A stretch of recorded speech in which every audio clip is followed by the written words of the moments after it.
Hello everyone.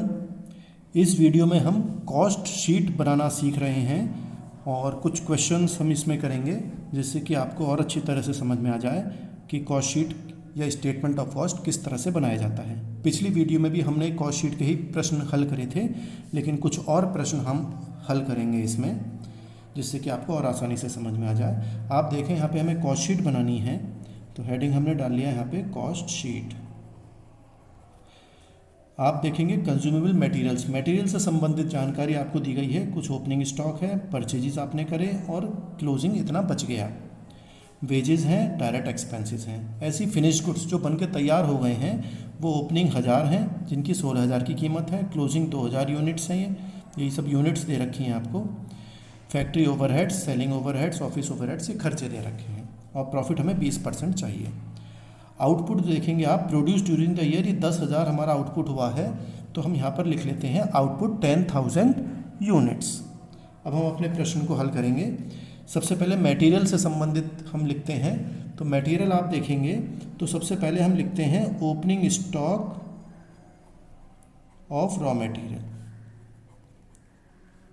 Opening stock देखेंगे आप तो ओपनिंग स्टॉक हमें 10,000 दिया हुआ है, तो 10,000 रुपये हमने यहाँ पे लिख लिए। प्लस इसमें हम परचेजेस करते हैं कि हमने पूरे वर्ष हमने या जितने महीने का भी बना रहे हैं उतने समय में हमने कितने की परचेजेस करी, मटेरियल और ख़रीदे, तो प्रश्न में दिया हुआ है 85,000। तो अब हमारे पास टोटल हो गया 95,000। पहले से 10,000 रखे थे, 85 और आ गए, 95 हो गया। लेकिन अब क्लोजिंग बच गए 4,000, मतलब ये यूज़ नहीं हो पाए, तो closing stock of raw material 4,000 बच गए, वो हमने माइनस कर दिए। तो हमारा कितना खर्च हो गया? 91,000 हमारे खर्च हो गए। 91,000 जिसको हम क्या कहते हैं, रॉ मटेरियल कंज्यूम्ड, इतना हमारा खर्च हो गया। मैं समझता हूँ समझ गए होंगे कि कितना मटेरियल खर्च हो गया। पहले 10 पहले रखे थे, 85 और ख़रीद लिए और 4 बच गए, तो सब बैलेंस बचा हमारा 91,000। इसके बाद हम डायरेक्ट वेजेस या डायरेक्ट लेबर जो भी दे रखा है वो लिख लेते हैं। यहाँ पे डायरेक्ट वेजेस हमारा है, तो डायरेक्ट वेजेस लिख लिए हमने 20,000 रुपये। फिर अदर डायरेक्ट एक्सपेंसेस हैं, तो अदर डायरेक्ट एक्सपेंसेस हम लिख लेंगे यहाँ पर। अदर डायरेक्ट एक्सपेंसेस हैं हमारे 10,000 रुपये, तो 10,000 रुपये ये हमने लिख लिए। अब टोटल हमारा जो निकल कर आएगा उसे हम कहते हैं प्राइम कॉस्ट। प्राइम कॉस्ट हमारा निकल गया अब 1,21,000 रुपीज़, ये हमारा आ गया प्राइम कॉस्ट। फिर हम इसमें ऐड करते हैं फैक्ट्री के खर्चे, जिन्हें हम वर्क्स ओवरहेड्स भी कहा करते हैं, वर्क्स ओवरहेड्स। वर्क्स ओवरहेड्स हमें देखिए बता रखा है 100% of direct wages. Direct wages के 100% लेना है हमें। तो डायरेक्ट वेजेस हमारे कितने थे? 20,000। तो 20,000 का हमें कितना लेना है? 100%, यानी कि 100/100। तो ये 20,000 ही निकल कर आ जाएगा। किसी चीज़ का भी 100% पूरा ही होता है, तो ये हो गया 1,41,000 रुपीज़। ये हमारा आ गया निकल कर वर्क्स कॉस्ट। ये वर्क कॉस्ट निकल कर आ गया अब हमारा। इसके बाद हम इसमें ऐड करते हैं ऑफिस से संबंधित खर्चे, ऑफिस ओवरहेड्स।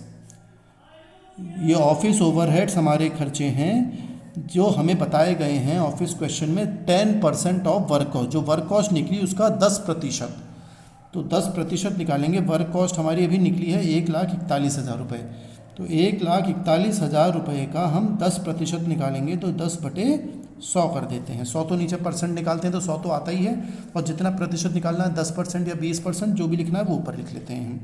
तो इसको हम घटाएं, इसको भाग करेंगे, 0 से 0 कट गई, 1 0 से ये कट गया, तो 14,100 रुपये निकल कर आ गया। और इसको हम जोड़ लेंगे तो ये हमारा कहलाया जाता है कॉस्ट ऑफ प्रोडक्शन। ये कॉस्ट ऑफ प्रोडक्शन निकल कर आ गया। इसको हमने जोड़ लिया तो ये 1,55,100 रुपये निकल कर आ गया। इसमें हम एडजस्टमेंट्स करते हैं फिनिश्ड गुड्स से संबंधित। देखेंगे आप कि फिनिश्ड गुड्स के ओपनिंग बैलेंस भी देखिए हमें दिया हुआ है और क्लोजिंग बैलेंस भी दिया हुआ है। तो ओपनिंग और क्लोजिंग का एडजस्टमेंट हम करते हैं। देखिए ओपनिंग का तो अमाउंट हमें दे रखा है 16,000 रुपये, 1,000 यूनिट थे तो 16,000 दे रखा है, लेकिन यहाँ पे क्लोजिंग के 2,000 यूनिट है, लेकिन इसके रुपए नहीं दिए गए। रुपए नहीं दिए गए तो थोड़ी समस्या हो जाती है। तो पहले हम क्या करें, कॉस्ट प्रति यूनिट जो दे रखी है पर यूनिट, ये भी रुपीज़ में आएगा, इसको हम निकाल लेते हैं। तो जो भी चीज़ दे रखी है, हमारा आउटपुट हुआ है 10,000, यहाँ पे लिख रहा है प्रोड्यूस ड्यूरिंग द ईयर, पूरे वर्ष हमने या पूरे महीने का जब भी जितने का भी प्रश्न है हमने 10,000 यूनिट्स बनाए हैं। तो हम इस सबको 10,000 से भाग करते हुए जाएंगे। इसको 10,000 से भाग करेंगे तो ये आएगा 90 या 9.10। इसको 10,000 से भाग करेंगे तो 2.0, इसको 10,000 से भाग करेंगे तो 1.0, और ये आ गया आपका 12 रुपये 10 पैसे। फिर 10,000 से डिवाइड करेंगे 20,000 को तो आएगा ये 2, टोटल हो गया 14.10। फिर इसको डिवाइड करेंगे तो 1.41, टोटल हो गया 15.51 निकल कर आ गया ये हमारा प्रति यूनिट। अब हम इसमें एडजस्टमेंट करते हैं, plus opening stock of finished goods. Finished goods हमारे ओपनिंग देखिए दे रखे हैं, वैल्यू 16,000 के हैं, 1,000 यूनिट बचे थे, इकाई 1,000 थी, लेकिन वो कितने रुपए के हैं, 16,000 के। तो हम ये 16,000 रुपये इसमें जोड़ लेंगे, तो ये हो गया 171100, और जो क्लोजिंग है वो माइनस कर देंगे, closing stock of finished goods. Closing stock of finished goods ऊपर देखेंगे आप तो 2,000 यूनिट्स दे रखी हैं, ये यूनिट्स में है, देखिए ऊपर प्रश्न में है यूनिट्स, तो 2,000 यूनिट है, इसकी कीमत नहीं दे रखी है, खाली पड़ा हुआ है, तो हमें कीमत खुद निकालनी पड़ेगी, उसकी वैल्यू कितनी आएगी। देखें आप, तो हम क्या करते हैं कि जो भी क्लोजिंग स्टॉक की 2,000 यूनिट्स बचे हैं, ये यूनिट्स में हैं, तो इसको हम गुणा कर लेते हैं जो हमारी लागत आई है। देखिए 15 रुपये 51 पैसे हमारी लागत आई है, इससे ये गुणा कर दिए जाते हैं। अगर ओपनिंग का भी तो हमें दे रखा था, अगर नहीं दिया होता तो उसको ओपनिंग को भी हम 15.51 से गुणा कर लेते, 15.51 है ये, इससे ही मल्टीप्लाई कर लेते। अब ओपनिंग का तो दिया हुआ था तो हमने 16,000 लिख दिए, लेकिन क्लोजिंग का कीमत नहीं दी गई, तो इसलिए हम इसको 15.51 से गुणा कर लेंगे, तो ये हमारा निकल कर आ जाएगा 31,020, और इसको हम माइनस कर देंगे इसमें, तो ये हमारा आ जाएगा 140,080, जिसे हम कहते हैं cost of goods sold. Cost of goods sold निकल कर आ गया। मैं समझता हूँ यहाँ तक आपको कोई परेशानी नहीं होगी। अब हम आगे देखेंगे, आगे हम क्या करेंगे, कॉस्ट ऑफ गुड्स सोल्ड आ गया। अब हमें देखिए खर्चे दे रखे हैं, सेलिंग के खर्चे, सेलिंग ओवरहेड्स। अब हम सामान बेचने जाएंगे तो ऐड सेलिंग के एक्सपेंसेस जोड़ेंगे, selling and distribution overheads. Selling and distribution overheads कहते हैं। तो सेलिंग के खर्चे देखिए हमें बता रखे हैं कितने, 2 रुपये पर यूनिट सोल्ड, जितना भी सामान बेचा तो 2 रुपये प्रति यूनिट खर्चा आया। अब हमें ये देखना है कि हमने बेचे कितने हैं, ये बहुत समझने की बात आ रही है। यहाँ पर देखिए कहीं नहीं बताया कि कितने बेचे हैं, हमने 10,000 तो बनाए हैं, लेकिन हमारे कुछ बच भी गए हैं, तो बिके कितने। अब आप देखिए समझें कि हमने बनाए कितने थे, 10,000, बहुत समझने की बात है। देखिए 10,000 बनाए हैं, 1,000 पहले से रखे थे और 2,000 बाद में बच गए। 1,000 पिछले महीने के या पिछले वर्ष के थे, 2,000 इस बार बच गए और 10,000 बनाए हैं। तो देखिए हम कैसे निकाल लेते हैं, देखिए यहाँ पर कैलकुलेशन कर लेते हैं, कैलकुलेशन ऑफ यूनिट सोल्ड, कितने हमने बेचे। तो देखिए हमने पहले से कितने रखे थे, ओपनिंग स्टॉक कितना था फिनिश्ड गुड्स का,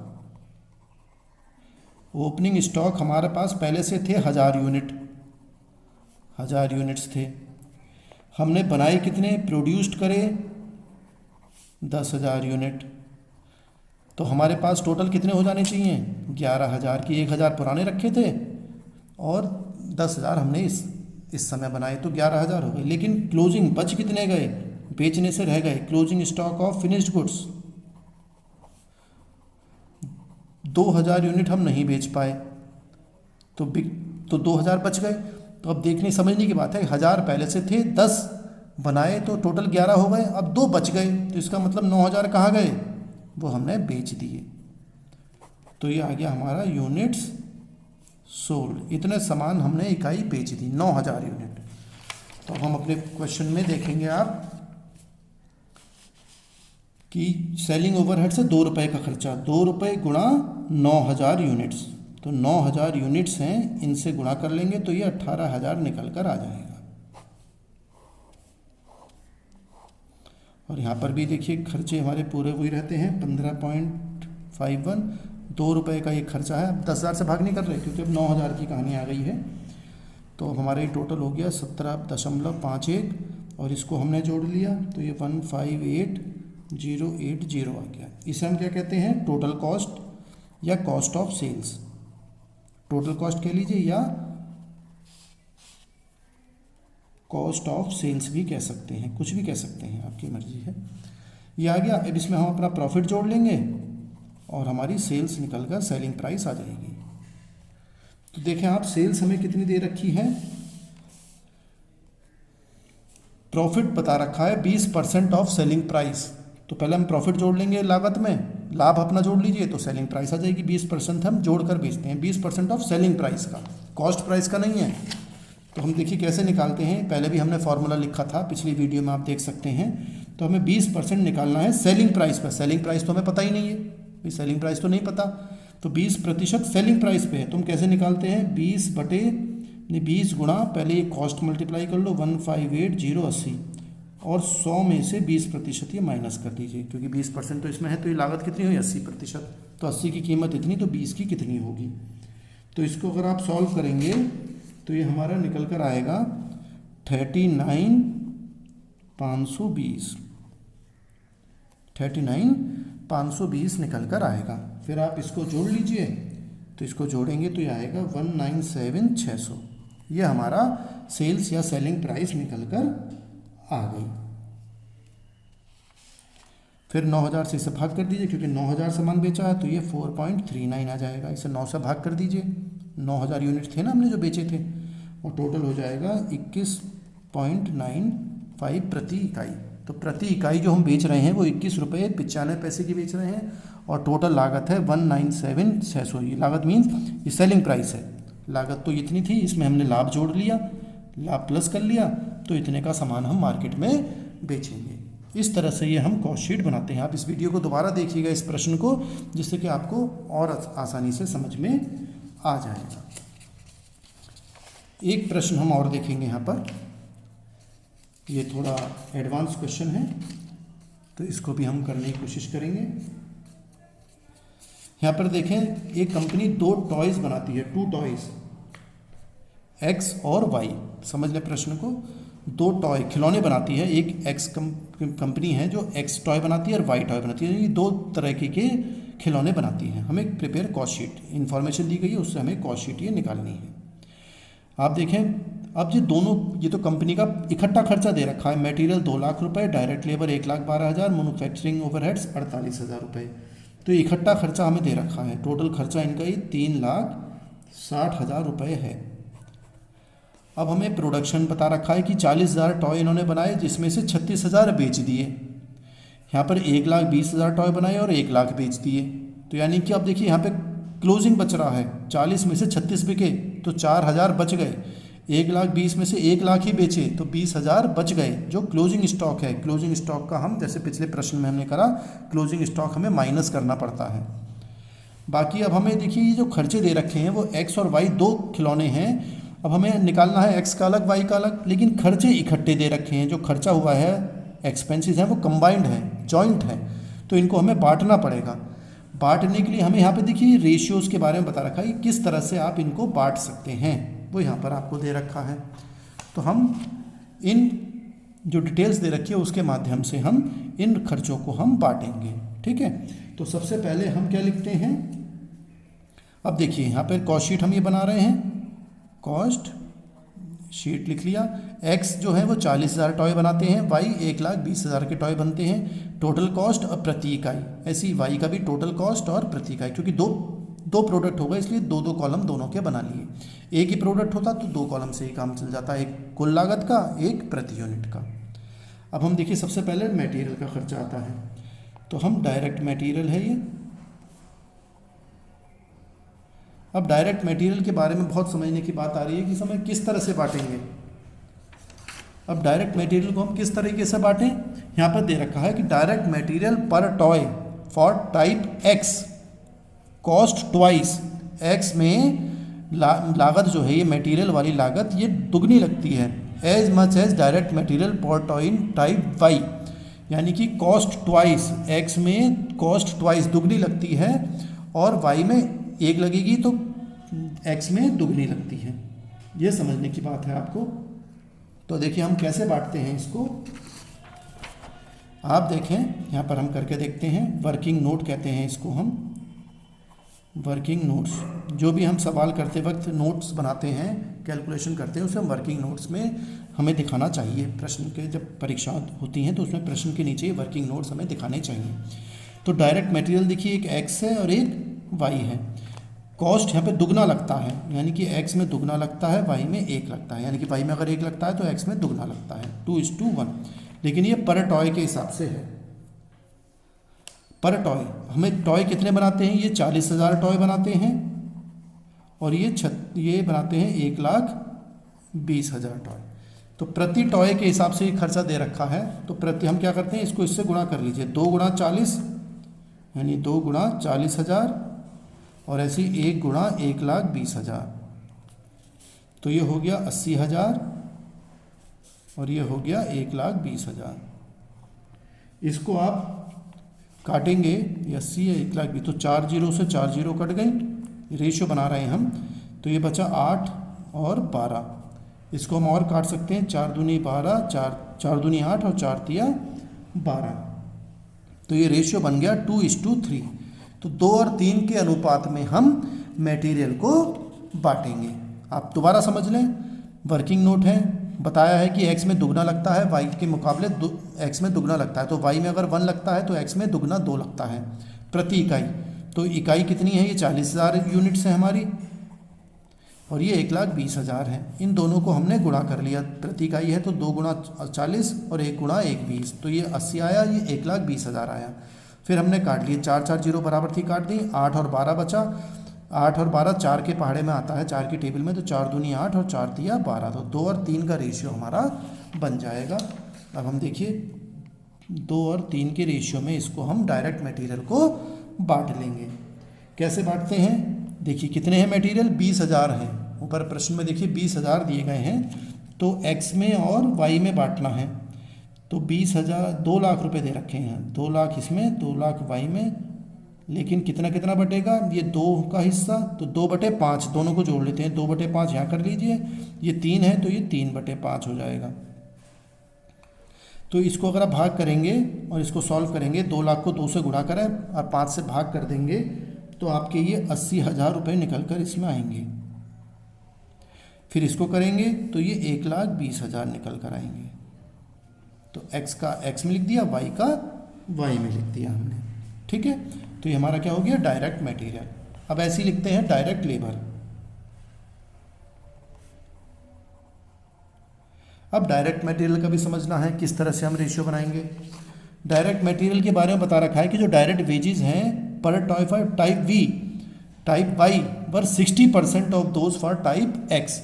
जितना एक्स में लगता है तो वाई में केवल 60% ही उसका लगता है, पूरा नहीं लगता। जैसे अगर 100 यहाँ पे लग रहा है तो यहाँ पे केवल 60 ही लगेगा, 60% ही लगता है। तो हम चलिए डायरेक्ट मटेरियल का भी देखते हैं, डायरेक्ट वेजेस से संबंधित इसका भी वर्किंग नोट देखते हैं। तो ये एक्स और वाई, तो ये कह रहे हैं कि अगर एक्स में 1 लगता है तो वाई में केवल 60% लगता है। तो 60% हो गया, 1 रुपये का 60% कितना होता है, 60 पैसे। लेकिन प्रति यूनिट है तो यूनिट्स कितनी बनाते हैं हम, 40,000 और ये बनाते हैं 1,20,000। फिर इसको गुणा कर लीजिए, 1 गुणा 40,000 तो ये आ गया 40,000। ये 0.6 गुणा 1,20,000 तो ये आ जाएगा 72,000। अब ये रेशियो आ गया। अब हम इस रेशियो को और छोटा करके काट सकते हैं। तो रेशियो क्या आ रहा है, 40,000 और 72,000। तो इसको काट दीजिए, 3 जीरो से 3 जीरो कट गई। फिर आप और काट सकते हैं, 2 से काट दीजिए, 2 का 20 से आ गया, 2 को इससे काटेंगे तो 36 आएगा। फिर और कट सकता है, 4 से भी कट सकता है, 4 पंजे 20 और 4 9 जा 36, 5:9। तो हमारा रेशियो आ गया 5 और 9 के अनुपात में हम वेजिस को बांटेंगे, 5 और 9 के रेशियो में। तो 5:9 ऐसे लिख देते हैं समझने के लिए। एक्स और वाई, एक्स है 1,12,000, 1,12,000 इधर, 1,12,000 इधर, गुणा करेंगे, ये 5 है तो 5 और दोनों का जोड़ो, 9 और 5 हो गया 14, तो 5/14 ऐसे यहाँ पे हो जाएगा 9/14। तो इसको इससे भाग करेंगे, तो इसको आप 5 से गुणा कर लीजिए, 14 से भाग कर लीजिए। ऐसे इसको 1,12,000 को 9 से गुणा करिए और 14 से भाग कर लीजिए, तो आपके वेजिस का, लेबर का अमाउंट निकल कर आ जाएगा। तो ये हमारा निकल कर आएगा 40,000 और ये आएगा 72,000। इस तरह से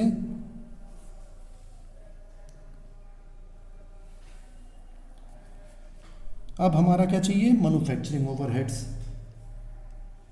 मैन्युफैक्चरिंग जो होते हैं वो फैक्ट्री के खर्चे होते हैं, तो हम यहाँ पे इसको जोड़ लेते हैं और ये हमारा आ जाएगा प्राइम कॉस्ट। इसको जोड़ेंगे तो ये 1,20,000 और इसको जोड़ेंगे तो ये आएगा 192,000। हम प्रति इकाई भी निकाल सकते हैं, हम 40,000 बनाते हैं तो 40 से इसे भाग करेंगे तो ये 2 रुपये आएगा निकल कर, और 40 से करेंगे तो 1 रुपया आएगा, और 2 और 1 3 रुपये प्रति 3.0। ऐसे ही 1,20,000 है तो इसको 1 रुपया आएगा ये, और इसको आप भाग करेंगे तो ये आएगा 0.60, और दोनों को जोड़ लीजिए, 1.60 प्रति इकाई आ गई आपकी, क्योंकि हम 40,000 से ये भाग कर देंगे, 1,20,000 से इधर वाले कर देंगे। अब हम ऐड करेंगे फैक्ट्री के खर्चे, ऐड वर्क्स ओवरहेड्स। फैक्ट्री के खर्चे में क्या है, मैन्युफैक्चरिंग ओवरहेड्स हमें दिए हुए हैं। मैन्युफैक्चरिंग ओवरहेड्स हैं 48,000 रुपये मैन्युफैक्चरिंग के खर्चे। तो हमने मैन्युफैक्चरिंग ओवरहेड्स लिख दिए, ये 48,000 है। इसको कैसे बांटना है, क्योंकि ये भी इकट्ठे दिए हुए हैं, एक्स और वाई में, दोनों खिलौनों में हमें बांटना है, टॉयज़ में। तो मैन्युफैक्चरिंग ओवरहेड बताए हैं 30 पैसा सेम पर toy of X and Y, X और वाई में दोनों को मिला के 30 पैसे प्रति इकाई हमारा ये खर्चा होता है। तो 30 पैसे से इसको गुणा कर लेंगे। कितनी इकाई बनाते हैं हम, 40,000, और ये बनाते हैं 1,20,000। तो एक्स में और वाई में, तो 30 पैसे गुणा 40,000 और 30 पैसे गुणा 1,20,000, तो देखेंगे कि 48,000 ही बराबर आ जाएगा। तो 4 तिया ये करेंगे तो 12,000 आएगा यहाँ पर, और ये 12 तिया 36,000 रुपये आएगा। और 30 पैसे तो कहा ही है, तो 30 पैसे प्रति यूनिट, 30 पैसे प्रति यूनिट। आप 40 से भाग भी करेंगे तो भी यही निकल कर आएगा, और इसको हम जोड़ लेंगे तो 1,20,000 और 12 हो गए 1,32,000 रुपये।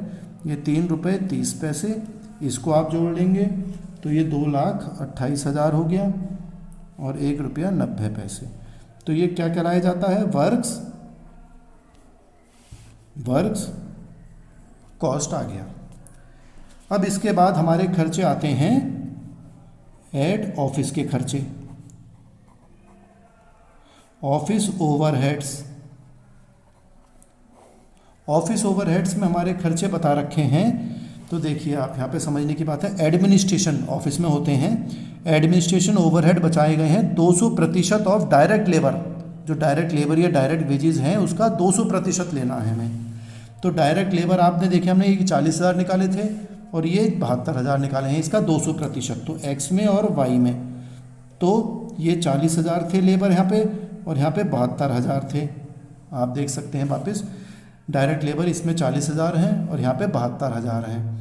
तो 40,000 का 200%, 200 कैसे लिखेंगे, 200/100। ऐसे यहाँ पर भी 200/100 गुणा कर लिया हमने, तो ये 80,000 आएगा निकल कर, और ये 1,44,000 रुपये आएगा।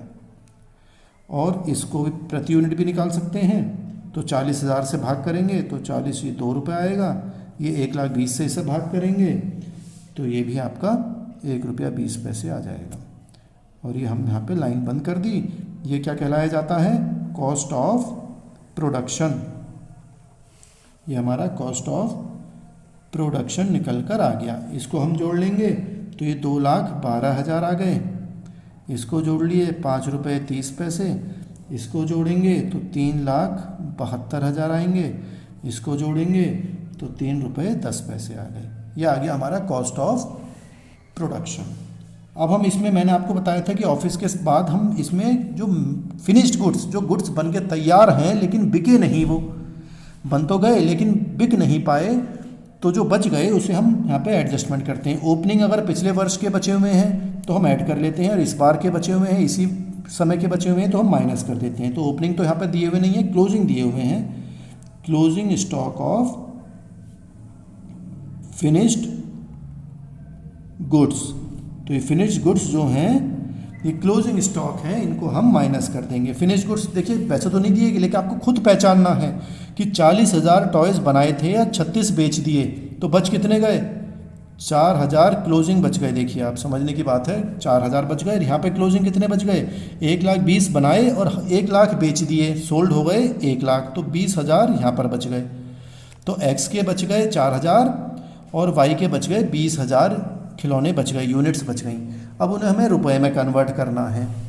आप देखें तो एक्स और वाई, एक्स के बचे थे 4,000 जो मैंने आपको बताया 4,000, लेकिन अमाउंट नहीं बताया गया कितने रुपए के बचे हैं। तो मैंने आपको बता रखा है कि हम यहाँ पे इससे मल्टीप्लाई करते हैं, जो लागत आती है कॉस्ट ऑफ प्रोडक्शन की प्रति इकाई, तो 5 रुपये 30 पैसे से इसे गुणा कर लीजिए।